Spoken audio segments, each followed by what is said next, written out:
प्राप्य विमुह्यति स्थित्वा स्यामन्तकालेऽपि ब्रह्म निर्वाणमृच्छति एषा ब्राह्मी स्थिति पार्थ नैनं प्राप्य विमुह्यति स्थित्वा स्यामन्तकालेऽपि ब्रह्म निर्वाणमृच्छति।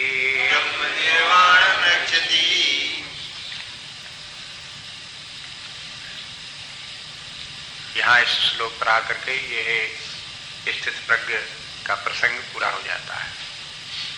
प्रारंभ हुआ जहाँ भगवान ने प्रारंभ किया था आत्मज्ञान की बात कही। पहले श्लोक में आत्मज्ञान, अंतिम श्लोक में ब्रह्म ज्ञान। जो आत्मज्ञान है वही ब्रह्म ज्ञान है। प्रारंभ हुआ आत्मज्ञान से, पूरा हुआ ब्रह्म ज्ञान। माने आत्मा और ब्रह्म दोनों एक ही हैं। यदि आत्मज्ञान हो गया तो वो ब्रह्म भाव उसे प्राप्त हो गया। एक प्रकार से यह अध्यात्म विद्या का, वेदांत का संपूर्ण सिद्धांत भी हो गया। ये सब का सब जो कुछ है, तत्व ज्ञान, आत्मज्ञान, परमात्म ज्ञान पूर्णता प्राप्त करने का इन्हीं 18 श्लोकों में आ गया। गांधी जी की प्रार्थना में ये इतने श्लोक नित्य पढ़े जाते थे। जहाँ वैष्णव जन तो तेने कहिए पीर पराई जाने दे, ये भजन होते थे और प्रार्थनाएं होती थी। तो सायंकाल बैठ करके जब प्रार्थना उनकी होती थी तो उसमें ये स्थित प्रज्ञ के ये इतने श्लोक भी पढ़े जाते हैं। उन्होंने इसका अभ्यास कर रखा था। लोगों को बार बार यही शिक्षा देते थे, समस्त गीता का सार स्थित प्रज्ञ दर्शन, इसका अभ्यास करो, बार बार इसका चिंतन करो। प्रारंभ में मैं आपको बताया था, विनोबा भावे ने फिर इसी पर इतने गीता का इतना भाग जो है इसके ऊपर अलग से प्रवचन उन्होंने दिए। स्थित प्रज्ञ दर्शन के नाम से वो पुस्तक सस्ता साहित्य मंडल से प्रकाशित है। उसमें जो है इसका विस्तार से व्याख्या उन्होंने दी है। वैसे सभी ग्रंथों में जितनी आप व्याख्याएं देखेंगे गीता की, उसमें व्याख्याएं हैं। इसको अच्छी तरह से समझना चाहिए, बार बार हम चिंतन करें। 18 श्लोक कोई बहुत अधिक नहीं है। इनको शुरू से लेकर के आखिर तक बार बार इनको पढ़ें, याद हो जाए और अच्छा है। उनके अर्थ का भाव, तात्पर्य बार बार स्मरण करें तो आपको पता लगे कि आध्यात्मिक जीवन का स्वरूप क्या है, उसमें हमें कमी क्या है, क्या परिवर्तन लाना है, कैसा अपने आप को बनाना है, जीवन का लक्ष्य क्या है। ये सब इसके अंतर्गत आपको संकेत मिल जाएंगे। उसी के अनुसार अभ्यास करते रहें। जो अर्जुन का जो प्रश्न था, स्थित प्रज्ञ से का भाषा समाधिस्थ से केशव, स्थित प्रज्ञ की परिभाषा क्या है। वो जब अपने आत्मज्ञान में स्थित होता है तो उसकी समाधि कैसी होती है। समाधिस्थ माने स्थित प्रज्ञ समाधिस्थ होता है। वहीं से प्रारंभ हो गया अर्जुन के प्रश्न ही से, क्योंकि उसी बात का प्रसंग भगवान ने पहले कहा था कि जिस व्यक्ति को इस प्रकार से ज्ञान हो जाता है बस फिर वो फिर विचलित नहीं होता, मोह में नहीं पड़ता और फिर वो स्थित प्रज्ञ हो जाता, उसकी बुद्धि स्थिर हो जाती है। तो अर्जुन समझ गया कि स्थित प्रज्ञ हो जाना समाधिस्थ हो जाना है। समाधिस्थ के माने फिर क्या हुआ, गीता के अनुसार समाधि जो हो आत्मज्ञान परमात्म ज्ञान में स्थित रहते हुए केवल चुपचाप आंखें बंद करके बैठे रहना नहीं है। उसमें समाधि का तात्पर्य आत्मज्ञान तो रह ही रहे, उसका दर्शन तो आत्मज्ञान का समाधि में कर ही ले, लेकिन व्यवहार काल में भी समाधिस्थ ही रहे, समस्त व्यवहार काल में समाधिस्थ रहे। एक संत ने कहा कि देखो व्यास जी ने गीता लिखी तो तमाम ग्रंथ लिखे तो लिखे, लेकिन जब गीता लिखी तब समाधिस्थ हो गए। अब समाधिस्थ माने अगर आंखें बंद किए होते, केवल आत्मा ही में स्थित होते और उन्हें दुनिया दिख न रही होती तो उनकी कलम कैसे चलती, लिखते कैसे। इसके माने आंखें खोल के, ओपन आई ट्रांस कहलाता, अंग्रेजी में ट्रांसलेशन किया। एक समाधि कैसी, ओपन आई ट्रांस, ट्रांस माने समाधि। ट्रांसेंडेंटल मेडिटेशन के माने समाधिस्थ हो जाना। ध्यान करते करते मन बुद्धि के परे चले गए, आत्मभाव में स्थित हो गए, ये हो गया महेश योगी का ट्रांसेंडेंटल मेडिटेशन। और ट्रांस के माने है मेडिटेशन। जब ध्यान की स्थिति में व्यक्ति हो तो ट्रांस है। और ओपन आई ट्रांस कि मैंने आंखें खुली हैं, देख भी रहे हैं, काम भी कर रहे हैं और समाधि में भी हैं। देखो जैसे जैसे अध्यात्म विद्या को समझने की कोशिश करेंगे वैसे आप देखेंगे ये एक प्रकार का बड़ा ही उच्च स्तर का बैलेंस है, संतुलन। न तो व्यवहार से भागे और न व्यवहार में लिप्त हुए, न तो आंखें खोल के देखी न आंखें बंद ही की। शंकर जी के चित्र कभी कभी आपने देखे होंगे, शांभवी मुद्रा कहलाती आंखें जैसे खोले हुए शंकर जी बैठे हैं तो आधी खुली आधी बंद, इसको कहते हैं शांभवी मुद्रा। शंभुवन शंकर जी और उनकी जो मुद्रा है वो शांभवी मुद्रा है। शांभवी मुद्रा के माने क्या है? न तो बिल्कुल आंखें खोल करके जगत ही जगत देख रहे हो और कुछ न दिखाई देता हो तो भी ठीक नहीं, और बिल्कुल आंखें बंद कर ली हो जगत बिल्कुल न दिखाई देता हो तो भी ठीक नहीं। शांभवी मुद्रा के माने जगत देखो भी, व्यवहार भी करो, लेकिन जगत जैसा मिथ्या है, काल्पनिक है, वैसा देखो। जैसा ये नाम रूपात्मक है, भ्रमात्मक है, वैसा करके देखो, और जैसा जगत है तैसा ही व्यवहार करो। लेकिन इसमें न कहीं लिप्त हो, न इसके मोह में पड़ो, न इसके कारण से दुखी हो, न इसके कारण से चिंता करो। इस प्रकार की स्थिति अपने अंदर लाओ। तो ये बैलेंस की स्थिति कब व्यक्ति को प्राप्त होती है? जब व्यक्ति धीरे धीरे करके अपने आत्मभाव में स्थित हो, अपने ध्यान समाधि में मन बुद्धि के परे साक्षी प्रकाशक चैतन्य है उसको ढूंढ ले और उसमें स्थित हो, चित्त को उसी में स्थापित करने का अभ्यास करे। चित्त चंचल होता है, वो पुरानी उसकी आदतें चित्त की होती हैं, सांसारिक, बार बार संसार के चिंतन में पड़ जाता है, भूल जाता है आत्मा परमात्मा को। तो चित्त को अभ्यास कराना पड़ता है। ये अभ्यास कराना पड़ता है किस बात का?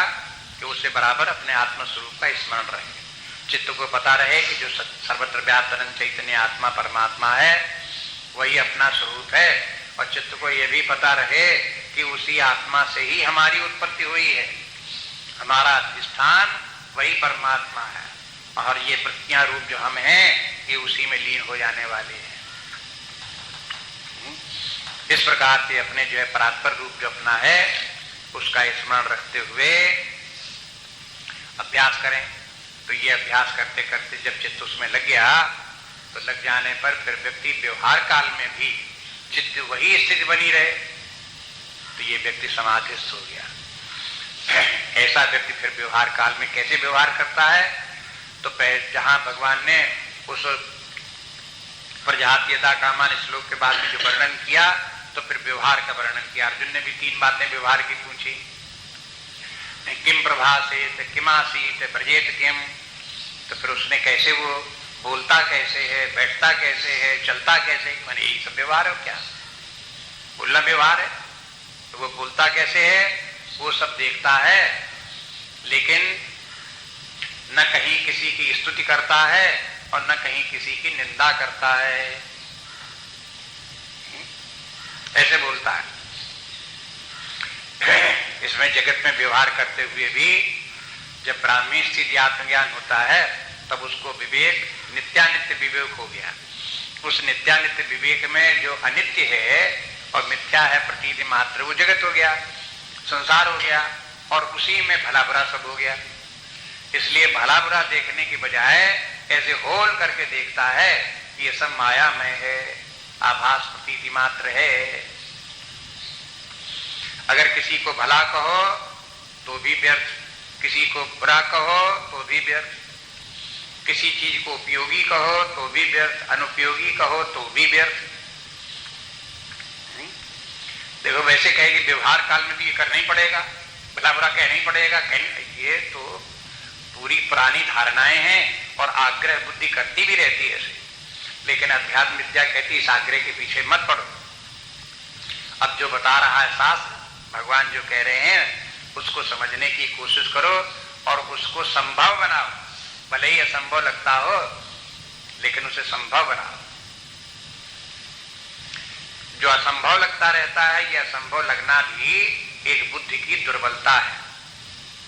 असंभव है, ऐसे कैसे होगा? व्यवहार में तो ऐसे ही होगा। ये जो असंभव लगता है, इसे वेदांत में जो 3 प्रतिबंध हैं, उन प्रतिबंधों में सबसे पहला असंभावना है। असंभावना एक पहला प्रतिबंध है। प्रतिबंध माने बैरियर। आप अध्यात्म में प्रवेश नहीं कर सकते, आप साधना नहीं करोगे, असंभव मानते रहोगे तो आपको उत्साह ही नहीं आएगा कि हम ये सब करें। आपको ये लगता रहेगी तो हो ही नहीं सकता, नहीं हो सकता तो आप बैठे रहोगे जहां का।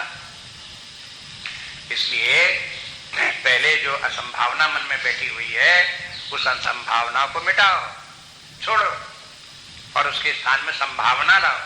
संभावना श्रद्धा मूलक है। श्रद्धा होगी तो संभावना दिखाई देगी। यहाँ श्रद्धा कि ठीक है, ये बात ऐसी माननी चाहिए। जब शास्त्र, इतने शास्त्र, सैकड़ों शास्त्र यही बात कह रहे हैं, जब हजारों ऋषि मुनि यही बात कह रहे हैं, तो इनकी बात में कुछ सच्चाई जरूर होनी चाहिए। ऐसा बुद्धि स्वीकार करने लगे तो श्रद्धा आ गई, श्रद्धा आ गई तो संभावना आ गई, संभावना आ गई तो फिर इस अध्यात्म विद्या में प्रवेश करने का और अभ्यास करने का अपने आप उत्साह आएगा। व्यक्ति उसी के लगेगा, उसी में उसके करने के लिए लगेगा। तो फिर ये बता दिया कि देखो, इस प्रकार से अपने आत्म भाव में स्थित रहो। इसमें एक बात और देखेंगे कि मुख्य इन श्लोकों में, 18 श्लोकों में कामना का त्याग प्रधान है। आत्मज्ञानी वही व्यक्ति है जिसकी कामनाओं का त्याग हो गया। शुरू वहीं से किया, प्रजहात यदा कामान। प्रजहात माने त्याग देता, जहात के माने छोड़ देना। ये सब पहले इस व्याख्या हो चुकी है, उसमें देख लेना। प्रजहात यदा कामान, जब व्यक्ति समस्त कामनाओं का त्याग कर देता है। सर्वान पार्थ मनोगतान। अब ये कामनाएं कहाँ होती हैं? कोई आत्मा में थोड़ी कामनाएं होती हैं, ये तो मन में उत्पन्न होती रहती हैं। इसलिए देखो कि मन हम नहीं है, मन हमसे भिन्न है, और मन में कामनाएं उत्पन्न होती हैं। हम कामना विहीन है, कामनाओं से स्वतंत्र है, मुक्त हैं। ऐसे अपने आत्मा स्वरूप को देखो। आत्मा अनात्मा रूप, आत्मा हम, अनात्मा मन। इस प्रकार से अपने आप में देख करके कामनाएं जो उत्पन्न होती हैं मन में होती हैं। न मैं मन हूं, न मैं कामना हूं, न मेरी कामना से संबंध है। मैं इन कामनाओं का दृष्टा, इस मन का भी दृष्टा, साक्षी, शुद्ध चेतना मात्र हूं। तो आत्मन्यव आत्मा तुष्टा। तो फिर ऐसा व्यक्ति फिर आत्मा से, आत्मा में ही संतुष्ट हो गया। मैं संतुष्ट हो जाने के माने अपने आत्मा में स्थित हो गया, आत्म भाव में आ गया, वहीं स्थित हो गया। और फिर उसके बाद में उसके बस वो व्यक्ति तस्य प्रज्ञा प्रतिष्ठिता, ऐसे व्यक्ति की प्रज्ञा स्थित हो गई, वो फिर स्थित प्रज्ञ हो गया। तो यहां से प्रारंभ किया और फिर आगे बताते गए कि ऐसा व्यक्ति व्यवहार काल में बिल्कुल कहीं किसी से आसक्त नहीं होता। एक श्लोक पर वहीं दिया कि अभिस्नेहा, बोले कि देखो अभिस्नेह, एक तो स्नेह है, तो एक तो बात ये है कि ऐसा नहीं करते कि किसी से प्रेम न करो। शास्त्र ये कहता प्रेम करो, लेकिन सबसे करो, सब कीट पतंग तक, सब जितने प्राणी हैं सबसे प्रेम करो, लेकिन किसी एक व्यक्ति विशेष से प्रेम बिल्कुल मत करो। अब देखो कैसा संतुलन रूप बना। जहां एक व्यक्ति से प्रेम किया तहां फंस गए, चक्कर हो गया, बंधन हो गया। सारे संसार से प्रेम किया, सारे प्राणियों से प्रेम किया तो मुक्त हो गए और प्रेम बनेगा। पहले तुच्छ एक व्यक्ति से प्रेम तो तुच्छ प्रेम, सीमित प्रेम, संकीर्ण प्रेम, मन संकीर्ण, हृदय संकीर्ण। जहां सारे विश्व से प्रेम किया तो संकीर्णता खत्म, व्यापकता आ गई, महानता आ गई, और प्रेम भी प्रखर प्रेम, महान प्रेम हो गया। जो सारे संसार प्रेम करेगा उसके प्रेम की कौन पारावार, कौन सीमा उसकी, कितना विशाल प्रेम हो गया। ऐसा महान प्रेम वाला व्यक्ति जब हो तब बोले कि देखो ये आपकी व्यवहार की स्थिति है। सारे संसार में सब लोग मिलते हैं, भले बुरे सब मिलते हैं, सबकी भलाई बुराई कुछ न देखो, एक परमात्मा सब में देखो और सबसे प्रेम रखो। प्रेम रखने के माने प्रेम तभी होता है जब व्यक्ति हित करे, हित, सबका हित चाहो तो प्रेम है। और अगर किसी का हित कही, किसी का अनहित सोचने लगे तो क्या हो गया? राग द्वेष हो गया। राग द्वेष हो गया तो दलदल में फंस गए, डरा गए। बस यही बार बार विचार करते रहो, देखते रहो। न किसी की प्रशंसा करो, न किसी की निंदा करो, न किसी से राग करो, न किसी से द्वेष करो। तो जब पहले इसको न करो बोलते हैं तो लोग आखिर जी घबराता लोग, तो फिर क्या करें? अरे भाई करो ये कि सबसे प्रेम रखो। सारा जगत सारा परमात्मा का ही रूप है, सबसे प्रेम रखो, सबकी भलाई चाहो। दुष्ट भी जो है बहुत, पापी भी हैं, अधम भी हैं, उनसे भी प्रेम रखो। क्या प्रेम रखो? ऐसा प्रेम न रखो कि जैसी दुष्टता सीख लो।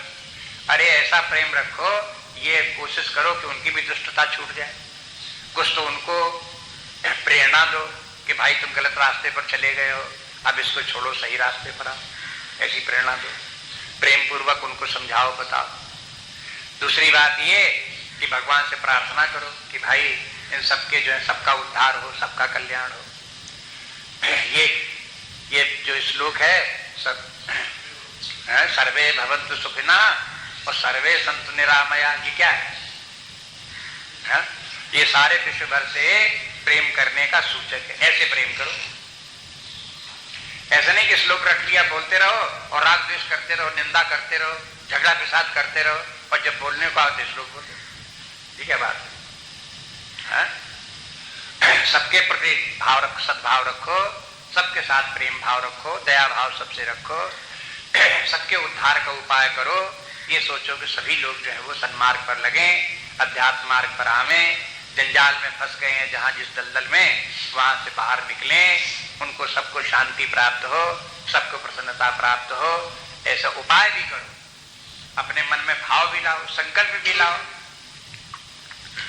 जब कोई व्यक्ति सारे संसार के हित का संकल्प करता है तो देखो सारे संसार तो चला आ रहा हजारों लाखों वर्षों से, उसका कोई सारा संसार कोई स्वर्ग थोड़े बन गया है, सब अच्छा ही थोड़ा बन गया है। लेकिन मुख्य बात ये होती जो ऐसा संकल्प करता है वो जरूर उसका हृदय स्वर्ग बन जाता है, आनंद बन जाता है, परमात्मा का रूप पर जाता है। इसलिए अपनी तरफ से आप संकल्प करते रहो कि सारा जगत आनंद में बन जाए, सारा जगत जो है वो उदार बन जाए, महान बन जाए, दुखों से छुटकारा हो जाए। ये सब आप विचार करते रहो, उपाय भी उसके लिए करते रहो, उसके लिए प्लानिंग भी करते रहो, उसके लिए कार्य व्यवहार भी उसी के लिए करते रहो। और फिर भगवान कहते हैं कि जो ऐसा करता है वो मुझे सबसे अधिक प्रिय है। भगवान को सबसे अधिक प्रिय कौन? लड़ाई झगड़ा करने वाले, एक दूसरे की निंदा, ऐसे थोड़े भगवान को प्रिय। छल प्रपंच करने वाले थोड़े भगवान को प्रिय है। जो व्यक्ति इस प्रकार से सबसे प्रेम रखे और बिना कहीं आसक्ति रखे हुए, बिना कहीं ममत्व रखे हुए सबका हित कल्याण चाहे, वैसी भाषा बोले, वैसे ही कार्य करे, वैसे ही व्यवहार करे, और फिर अपने व्यवहार काल में इंद्रियों को संयमित रखे, विषयों की कामना न करे, विषयों में लिप्त न हो।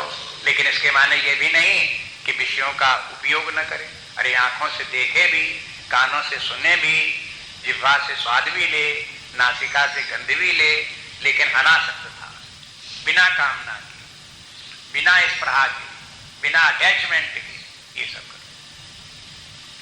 खाया पिया भूल गए, बस जो मिला तो खाया और खाया और भूल गए, खत्म बात हो गई। लेकिन अब ये नहीं कि अब खाने को आज ऐसा मिले तो 6 घंटे से सवेरे से सोच रहे कि आज पूड़ी मिलेंगी, आज पूड़ी मिलेंगी, आज पूड़ी मिलेंगी, 6 घंटे तक यही याद कर रहे हैं, तो आसक्ति हो गई। हाँ, और मिल गई पूड़ी तो कहा बहुत दिनों के बाद आज पूड़ी मिली, गदगद हो गए। और फिर पूड़ी खाने के बाद फिर सारा रात तक जब तक सोए नहीं तब तक जो मिला जो आया बोले आज पता नहीं, देखो कैसा बढ़िया दिन रहा, आज पूड़ी खाने को मिली। कहीं आज क्या खाया कि आज पूड़ी खाने को मिली।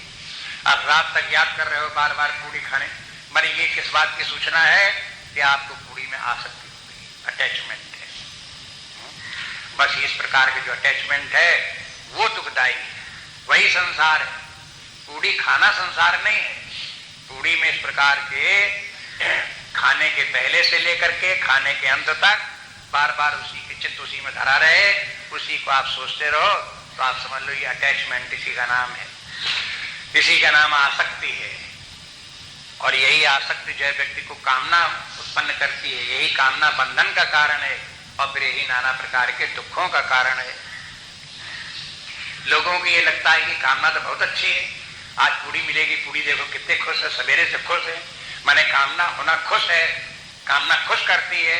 अरे खुश नहीं कर, आप जैसा विचार कर, तो फिर एक बार आप विचार करो कि कामना आपने की तो वो सुख नहीं देती, दुख देती है। वो कामना आपकी पूरी भी हो गई तो भी दुख देती है। बस तुम्हें कामना रही तो उस समय भी वो दुख रहेगा, अंत में भी उसका दुख है।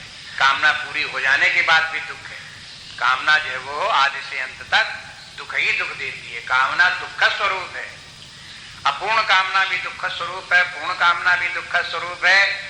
इस प्रकार से शास्त्रों में बार बार कहा गया। लेकिन कैसे है ये आप अपने आप ढूंढो, पता लगाओ। भव सुखे दोषोनुसंधीयताम, ये सूत्र है, याद रखना पड़ते हैं इनको।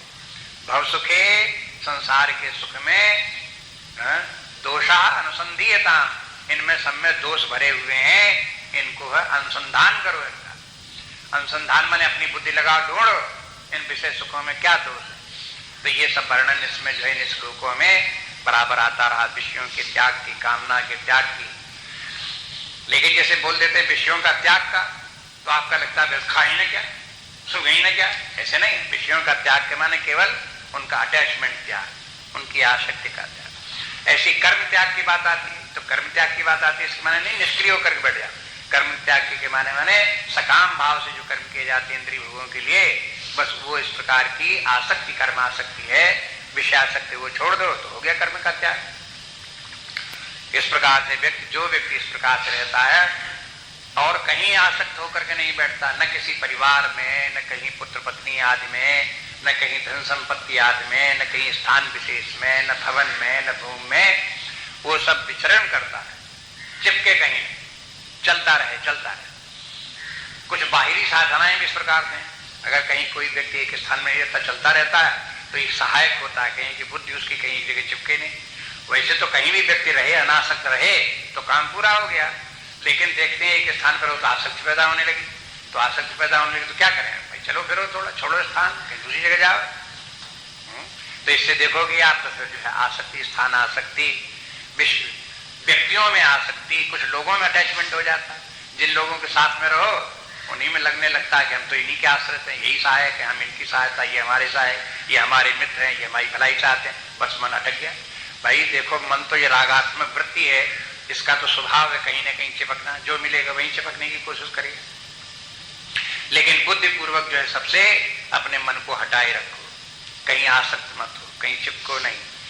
इसके लिए परमात्मा का स्मरण करते रहो, सबसे प्रति सद्भाव रखो। इसलिए कल देख रहे थे अंतिम श्लोक में बोल दिए, सब अंतिम बात क्या है, आध्यात्मिक साधना करते करते व्यवहारिक जीवन बिल्कुल वैराग्यमान जीवन हो जाए, आत्मज्ञान में रहे और व्यवहार काल में भी विरक्त रहे, बिल्कुल डिटैच्ड एकदम से। इसीलिए कह दिया कि समस्त कामनाओं का त्याग करके विहाय कामान विहाय सर्वान कामान पुमान सरति निष्प्रहा, व्यक्ति निष्प्रह होकर के समस्त कामनाओं का त्याग, कोई कामना करे, कोई स्पृहा न रखे। देखो काम दोनों में अंतर भी है। विहाय सर्वान कामान, समस्त कामनाओं को छोड़ करके, उसके बाद बोले निष्प्रहा। निष्प्रहा के माने क्या? निष्प्रहा के माने भी कामना, निष्प्रहा माने कामना रहे। पहले बोले कि समस्त कामनाओं का त्याग करके निष्प्रह होकर के व्यक्ति विचरण करता है। तो दोनों में थोड़ा सात्विक अंतर भी होना चाहिए, कोई ना कोई तात्पर्य इनके दोनों का अलग अलग होना चाहिए। तो विद्वानों ने ऐसा विभाजन कर लिया कि जो अप्राप्त वस्तुएं हैं उनकी कामना छोड़ दो, जो प्राप्त वस्तुएं हैं उनमें भी इस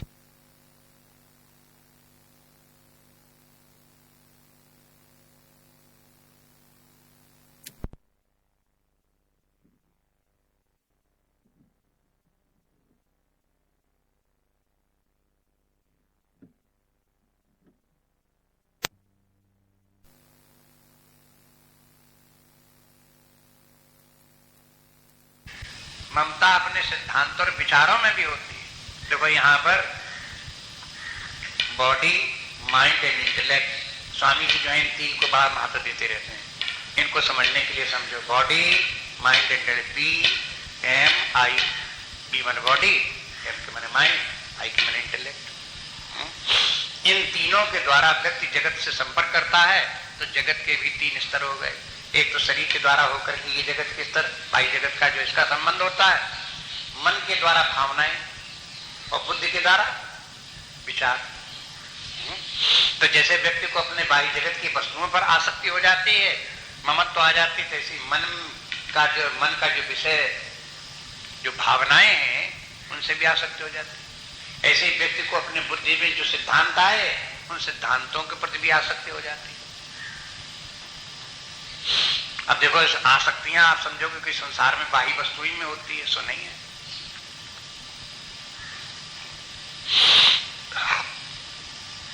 ये भावनाओं के विषय तीनों है इस प्रकार। इन तीनों में जो हमारी आसक्तियां हैं वो कहीं भी ना हो।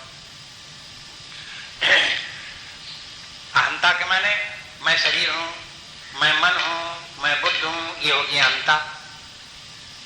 ममता क्या हो गई? इस शरीर से संबंध रखने वाली जो कुछ भी हमारी वस्तुएं हैं, जो कुछ हमारे कपड़े लत्ते मकान और जो कुछ हमारा परिवार धन संपत्ति है, ये सब मेरा है, ये हो गई ममता। फिर मैं मन हूं, ये हो गया अहंकार। मन में अहंकार हो गया, मैं ही मन ही मैं हूं, ये अहंकार हो गया। इसमें मन में जो कुछ भला बुरा लग रहा है वो सब मुझे लग रहा है, वो भला बुरा भावनाएं हैं, आसक्तियां हैं, ये सब अपने मन में लग रही हैं, वो सब उनमें भी अटैचमेंट अपना है, तो हो गई ममता। यहाँ हो गई अहंकार और यहाँ उसका इनका जो विषय हो गए उनमें हो गई ममता। इसी प्रकार से बुद्धि में हो गया अहंकार, मैं बुद्धि हूं, मैं जो कुछ समझता हूं बिल्कुल ठीक समझता हूं। अब इसमें बुद्धि के जो सिद्धांत हैं उनमें हो गया ममत्व भाव।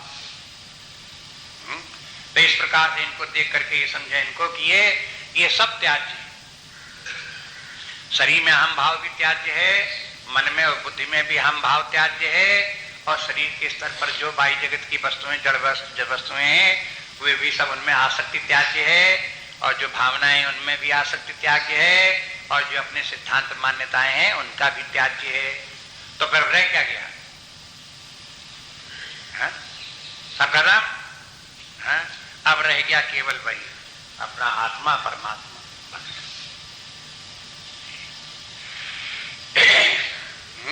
जहां आत्मस्वरूप रह गया, तो अब आप देखोगे कि इस स्थान पर पहुंच गए जो बिल्कुल पैसिफिक ओशन है, प्रशांत महासागर। प्रशांत महासागर के माने जहां शांति ही शांति, चारों तरफ ऊपर नीचे शांति का समुद्र है। आनंद क्या है? आत्मा क्या है? आनंद का समुद्र है। आत्मा क्या है? शांति का समुद्र है। अगर आत्मा शांति का समुद्र न होता तो आनंद का समुद्र नहीं हो सकता था।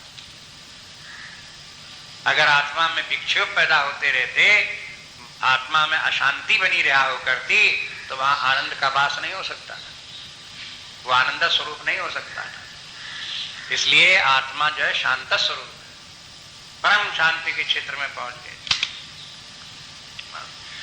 इस परम शांति के क्षेत्र में जहां पहुंच गए, तो बस फिर उसके बाद व्यक्ति को आत्मा की प्राप्त हो गई, ब्रह्म की प्राप्ति हो गई। इसलिए अब यहां पर इस श्लोक में कह दिया, ऐसा ब्राह्मी स्थिति ही। पिछले श्लोक प्राप्त हो गए हो, अब तुम समझो कि दुनिया में और कुछ नहीं हो, न शरीर हो, न प्राण हो, न मन बुद्धि हो, न दुनिया के कहीं कोई देवी देवता हो, न कहीं राक्षस हो, न भूत प्रेत हो।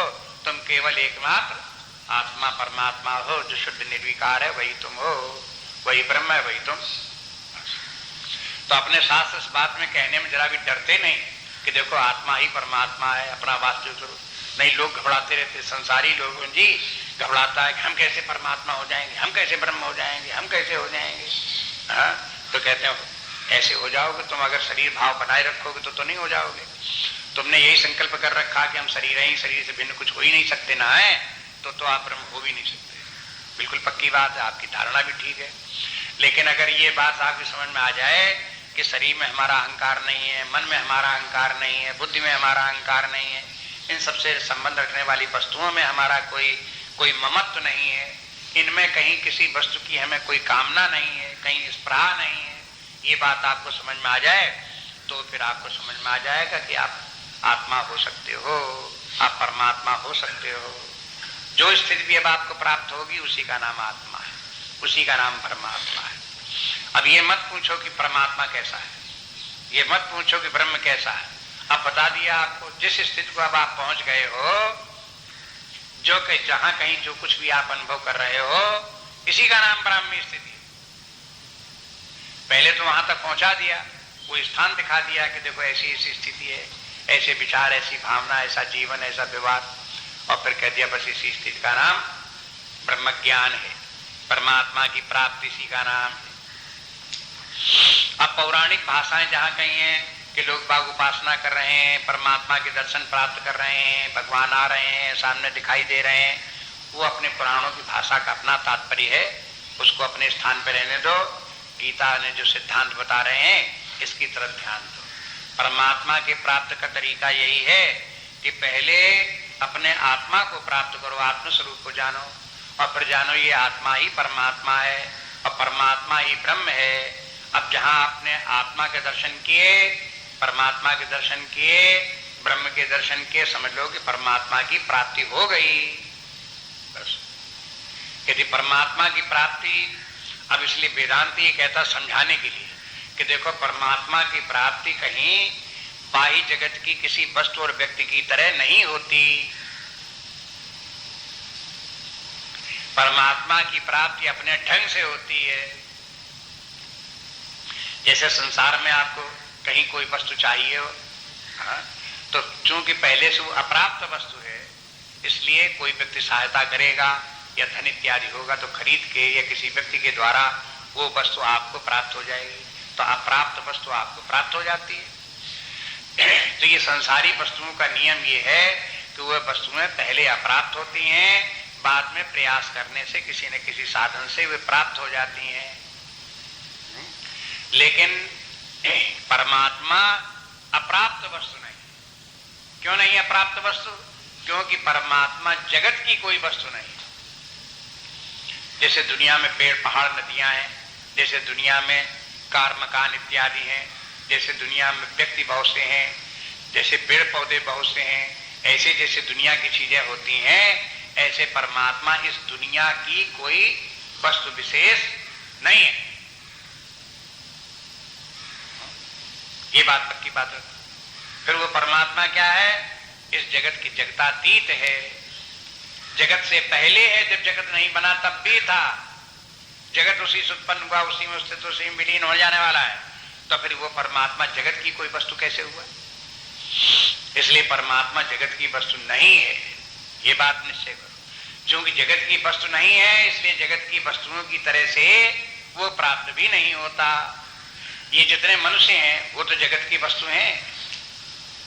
कोई वस्तु व्यक्ति बहुत दूर है, हम आपसे मिलना चाहते हैं, आप चिट्ठी लिखो, टेलीफोन करो, वो व्यक्ति आ जाएगा, वहां से यहाँ आएगा और आपको मिल जाएगा, आपके सामने खड़ा हो जाएगा, आपको मिल जाएगा। क्यों? कि वो एक दुनिया का व्यक्ति, संसार की रचना है, इसलिए ऐसे मिल जाएगा। लेकिन परमात्मा इसी तरह से दुनिया में कहीं रहता हो, इंग्लैंड में रहता हो, अमेरिका में रहता हो, न्यूजीलैंड फिजीलैंड में रहता हो, आप उसको टेलीफोन करो, आ जाए और खड़ा हो जाए आकर के। तो वो दुनिया की वस्तु ऐसे नहीं है, ये धारणा छोड़ दो। फिर कैसे मिलेगा? वो मिलेगा अपने हृदय में ही, अपने भीतर खोजो। जब ये अहंता ममता सब समाप्त हो जाएगी, तब आप अपने आप ज्ञान के उस क्षेत्र में पहुंच जाएंगे जो जगतातीत परमात्मा है, जहां से जगत उत्पन्न हुआ है, वो तत्व जो है सच्चिदानंद स्वरूप परमात्मा, उस फील्ड में, उस क्षेत्र में आप पहुंच जाओ। वो अभौतिक है, इसलिए परमात्मा दिव्य कहलाता है। क्योंकि जगत दिव्य नहीं है, अदिव्य है, ये भौतिक है। परमात्मा दिव्य है, अभौतिक वस्तु है। बस ये बार बार याद रखो। इसलिए परमात्मा अभौतिक वस्तु होने के कारण से वो अपने हृदय में ही ऐसे प्राप्त होता है कि पहले अपने आत्मा को जानो, परमात्मा को जानो, बस फिर वही समझ लो यही परमात्मा है। तो परमात्मा जब हमें प्राप्त होता है तो हमें अपने रूप से ही, अपने आप में, हमसे, हमारे रूप में ही प्रकट होता है, अपने से भिन्न नहीं प्रकट होता है। इसके माने है जगत की वस्तुएं जो हैं ज्ञान के विषय, एक ज्ञाता है और एक ज्ञेय है। ज्ञाता हम है और ज्ञेय वस्तु दूसरी है। इस प्रकार से परमात्मा नहीं है, परमात्मा अपना ही स्वरूप है। इसलिए अपने आप को ही पहचान करके परमात्मा की पहचान भी प्राप्त होती। इसलिए इतना कहना पड़ा कि देखो इस प्रकार से जब व्यक्ति अपने जीवन का निर्माण करता है, अपने व्यक्तित्व की इस ऊंचाई पर जहां पर कि आत्मा है वहां तक व्यक्ति पहुंचता है तो उसे परमात्मा की प्राप्ति हो जाती है। यहाँ परमात्मा की प्राप्ति के लिए देशा ब्राह्मी स्थिति पार्थ, हे पार्थ उस व्यक्ति को परमात्मा की प्राप्ति हो गई, साफ साफ बता दिया यार। और फिर वह बोले कि परमात्मा की प्राप्ति हो गई तो ये बात यहाँ भी कहते हैं, आगे भी कई जगह बोलेंगे, न एनम प्राप्ति विमुह्यति। इसके माने है कि ये वन वे ट्रैफिक है। आप परमात्मा को प्राप्त तो कर सकते हो, जहां कहीं हो वहां से आगे बढ़ते हुए अपने आत्मज्ञान परमात्म ज्ञान तक पहुंच तो सकते हो, लेकिन परमात्म ज्ञान प्राप्त करके आप लौट नहीं सकते। लौटने के माने फिर आप अज्ञान में आ जाओ, फिर मोह में पड़ जाओ, फिर आसक्तियों में पड़ जाओ, ये नहीं हो सकता।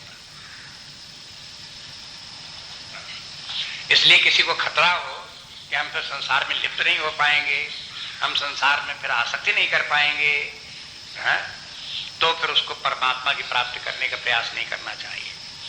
नहीं तो उसकी सभी आसक्तियां और सबके इस जगत का जितनी उपलब्धियां हैं वो सब उसकी नष्ट भ्रष्ट हो जाएंगी। वो फिर दोबारा लौट करके प्राप्त होने वाली नहीं है। एक बार अब देखो ये नियम भी जो है वो आपको बार बार बताते रहते हैं, ये प्रयोग करके भी देख लो, छोटे छोटे प्रयोग करके देख लो। आपको किसी वस्तु का अज्ञान हो तो अज्ञान हो सकता है आपको, लेकिन अज्ञान के बाद आपको जहां बता दिया जाए तो आपको उस वस्तु का ज्ञान हो जाए। तो अज्ञान से ज्ञान में तो जाने का रास्ता है, लेकिन उसके बाद ज्ञान से अज्ञान में लौटने का रास्ता आप ढूंढो क्या है? तो आप नहीं आ सकते। इसलिए मोह के माने अज्ञान है।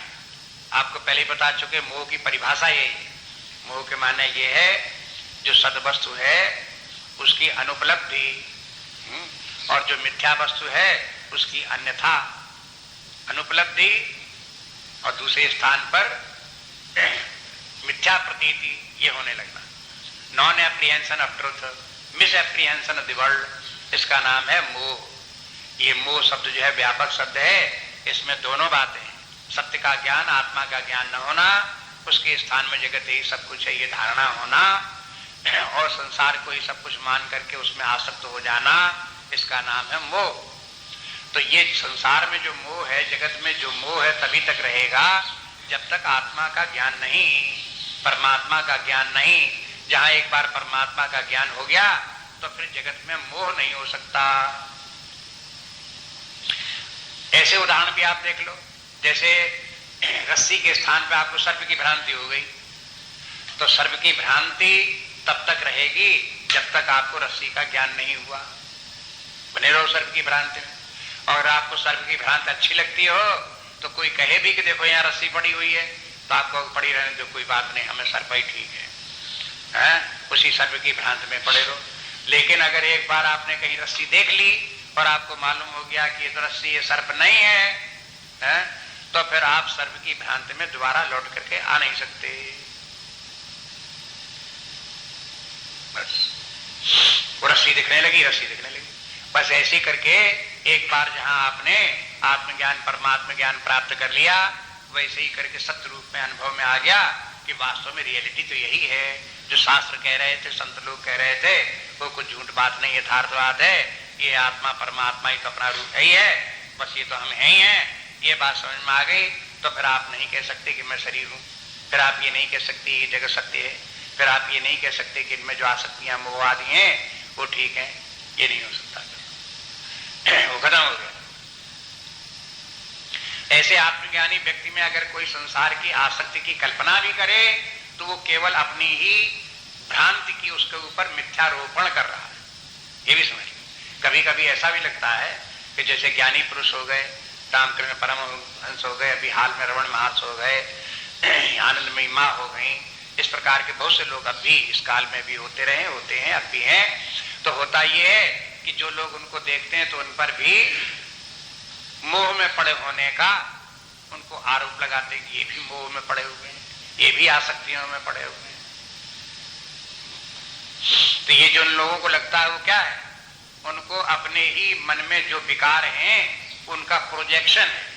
यथा दृष्टि तथा सृष्टि, दृष्टि ही मलिन है, तो उसके कारण से ऐसे ज्ञानी महात्माओं के में भी, संतों में भी दोष दिखाई देते हैं लोगों, और सदा दिखाई देते रहे। इन महात्माओं के कितने लोगों ने मारा है, काटा है, गोली मारी है, जहर पिलाया है, इनकी हत्या की है, ये सब होते रहे। क्यों? क्योंकि उनमें दोष दिखाई देते रहे। दोषी दृष्टियों को उनमें भी दोष दृष्टि होती रही है।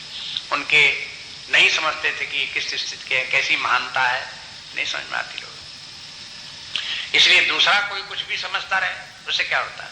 जो व्यक्ति अपने आप एक जगह पंचदशी में आता है, तो अगर मान लो हम आत्मज्ञान भी हो गया और हम अपने ज्ञान में आत्म स्थित भी है, और फिर भी हम संसार में खाते पीते चलते फिरते और लोगों के बीच में बात करते हैं, और उससे कहता पूर्व पक्षी कि आप कहते हो कि अन्य किसी के सामने आप अपना ज्ञान पधारो नहीं, किसी को बताओ नहीं, जैसे अज्ञानी व्यक्ति उसी प्रकार से रहो।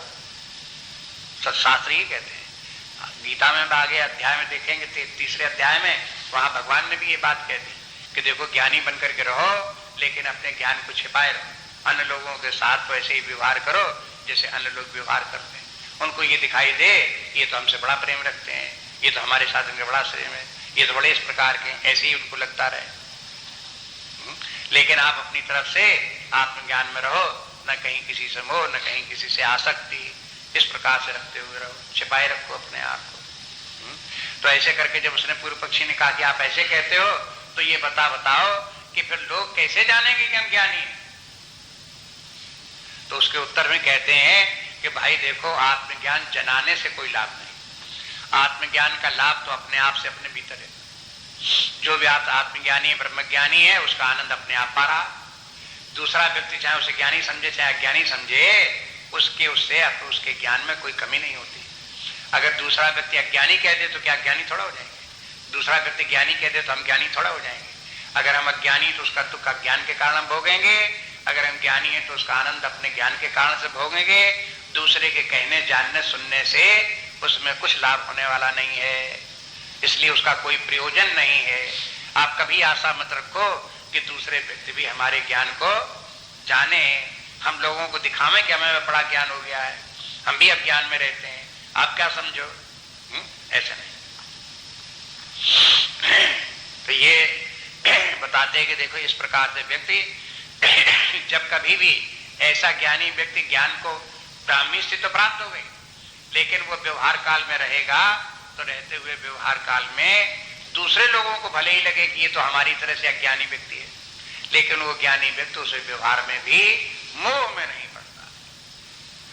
अब इस बात को समझाने के लिए तमाम कथाएं भी सुनाई जाती हैं। एक बार एक महात्मा थे, जगह जगह घुमा करते थे। प्राचीन काल की बात है, बहुत से राज्य हुआ करते थे, एक राज्य से दूसरे राज्य, दूसरे राज्य से दूसरे राज्य। एक राजा को पता लगा हमारे राज्य में बड़े अच्छे महात्मा आ गए, बड़े वेदांती ज्ञानी हैं, बड़े विरक्त हैं, बड़े त्यागी हैं। और ये मालूम हुआ कि वो सब अपने देश भर में जगह जगह खूब उपदेश दे रहे हैं, शिक्षा दे रहे हैं, लोगों को धर्म की शिक्षा दे रहे हैं। और करते क्या है कि भीख मांग करके खा लेते हैं और बस सड़क के ऊपर पेड़ के नीचे पड़े रहते हैं। तो राजा को लगा कि देखो, हमारे राज्य में ऐसा महान व्यक्ति आ गया और पेड़ के नीचे पड़ा रही तो अच्छा नहीं, उसका आदर सत्कार करना चाहिए और उसको कहीं उसके रहने की, ठहरने की व्यवस्था अच्छी करनी चाहिए। राजा का धर्म है कैसे महात्माओं संतों की कुछ सेवा करे, ऐसा सोच करके उसने भेजे अपने कर्मचारियों को, महात्मा को बुलाया कि आपको राजा याद कर रहे हैं, आपको जो है कुछ जो है वो सेवा इत्यादि चाहते हैं, करना चाहते हैं। तो लोग बड़े आदर पूर्वक राजा के पास उसको ले गए।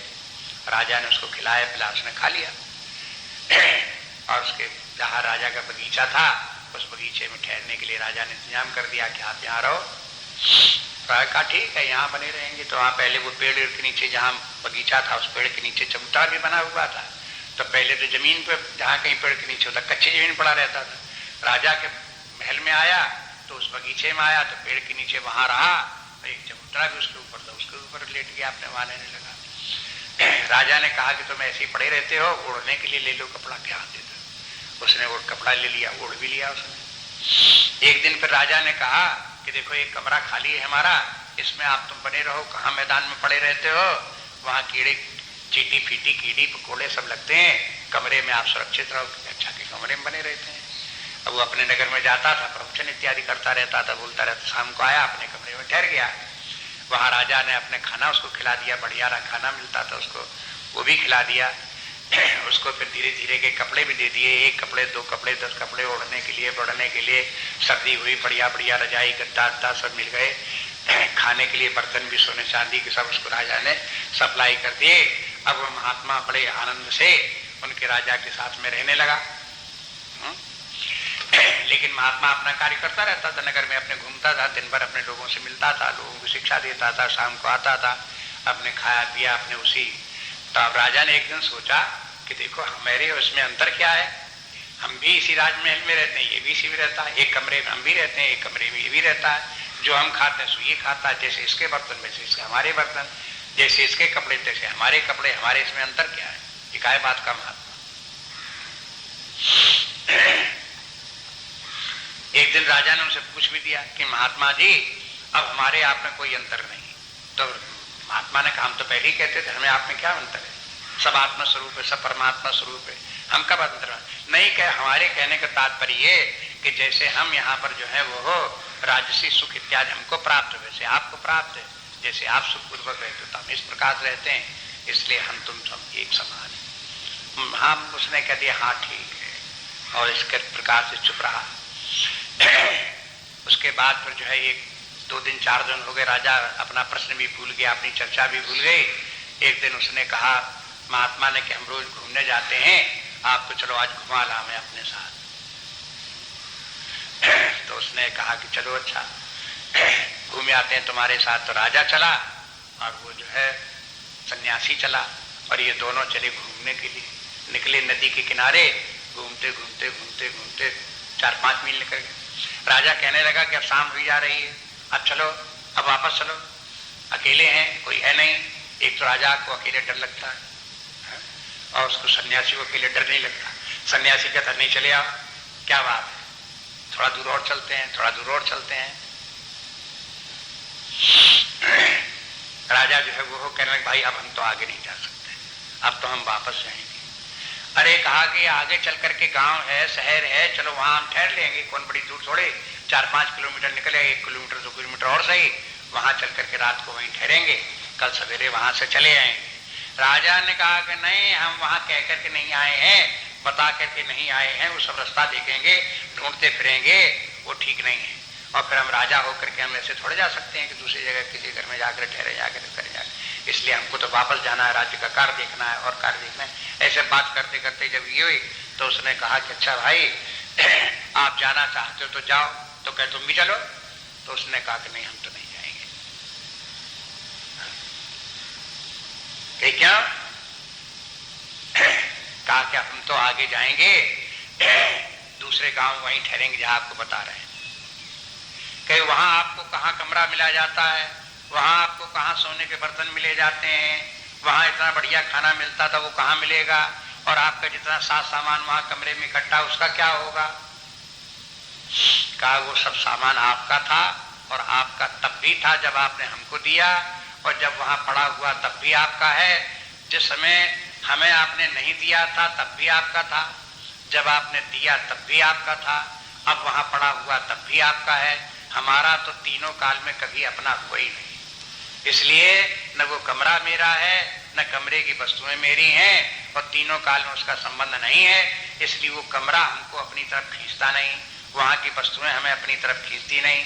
तुम्हारा अपना महल है तो तुम्हें खींचेगा अपनी तरफ, तुम्हारी अपनी वस्तुएं हैं, तुम्हारा अपना राज्य है, वो तुम्हें अपनी तरफ खींचेंगे। तुम्हें जाना हो तो जा सकते हो, हम नहीं जाएंगे। कहा कि नहीं नहीं आप चलो, और नहीं चलो, नहीं तो लोग बात क्या कहेंगे कि राजा को भगा दिया, उसको सन्यासी को भगा दिया राजा ने, उसको खाने को नहीं दिया होगा, बदनामी होगी। कहा नामी बदनामी कुछ नहीं होगी। आप पूछ रहे थे कि हम में और आप में क्या अंतर है, पूछ रहे थे, हाँ पूछ रहे थे। अब आपको समझ में आ जाएगा कि हम में और आप में क्या अंतर है। इसलिए अपेरेंटली ऊपर से देखने में पता नहीं लगता कि कौन ज्ञानी कौन अज्ञानी, और शास्त्र मना भी करता है कि ऊपर से ज्ञानी अज्ञानी का भेद मत दिखाओ।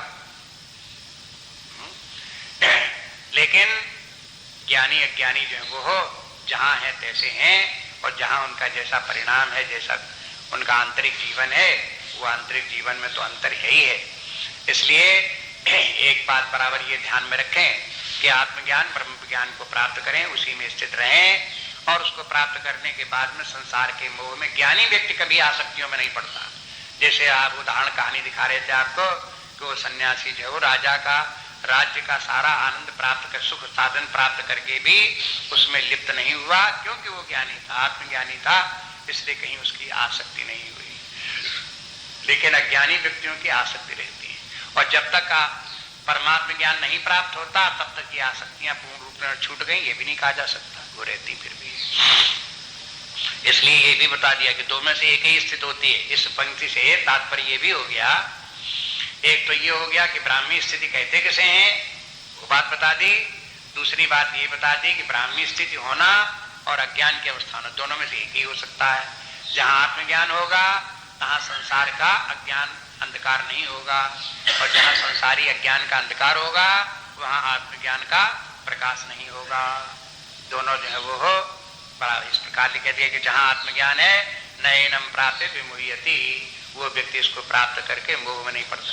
विमुह्यति मोह शब्द जो है उसकी क्रिया बन गई, मुह्यति माने मोह में पड़ जाता है, और विमुह्यति बहुत मोह में पड़ जाता है। तो ये बहुत अधिक मोह में पड़ जाना ये फिर उसके लिए संभव नहीं। तो कहते स्थित्वा अस्याम अंत काले भी, कहते हैं लेकिन ये स्थिति तो बड़ी मुश्किल में प्राप्त होने वाली है। अगर आज हमें प्राप्त नहीं होती तो कहते कोई बात नहीं, लगे रहो, प्रयास करते रहो। अगर आपके जीवन के अंतकाल में भी स्थिति प्राप्त हो गई, अंतकाल माने वृद्धावस्था में, अब आप ये कहो कि हमने बचपन में ये ज्ञान प्राप्त नहीं किया, जवानी में ये ज्ञान प्राप्त नहीं हुआ, अब बुढ़ापे में क्या प्राप्त होगा?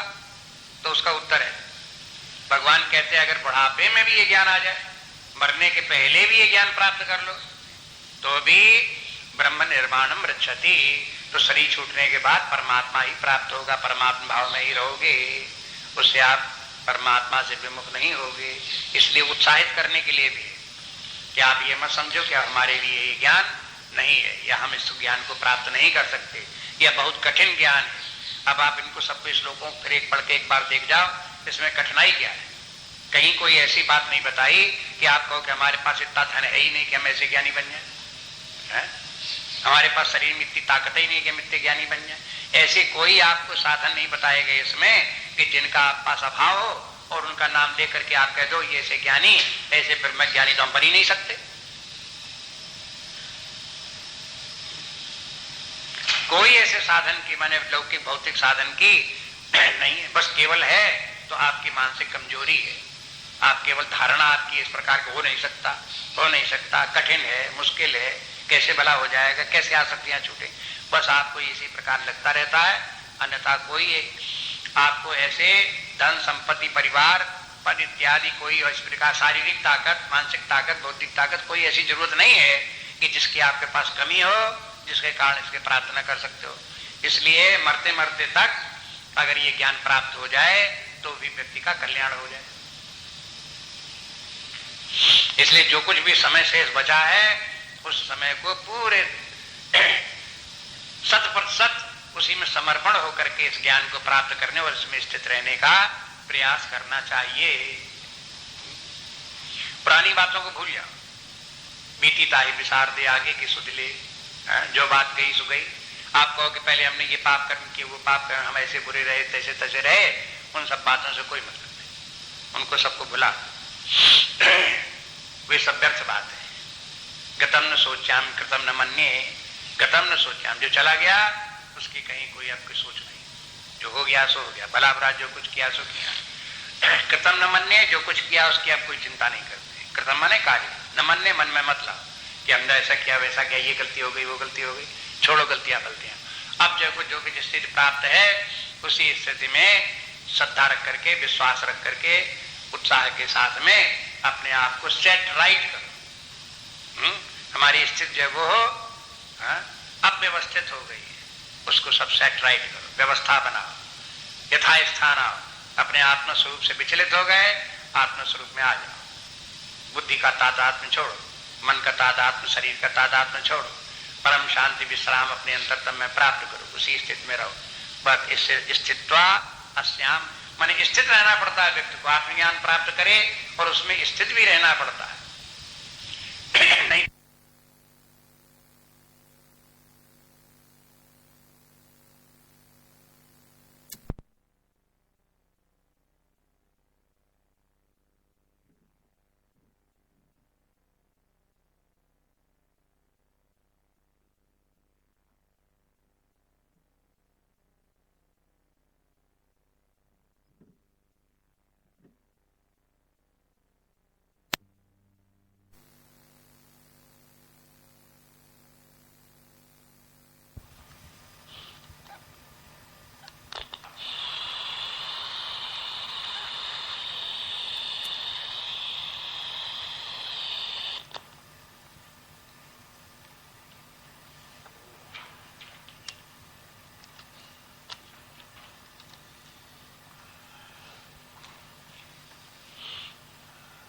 श्लोक संख्या 29।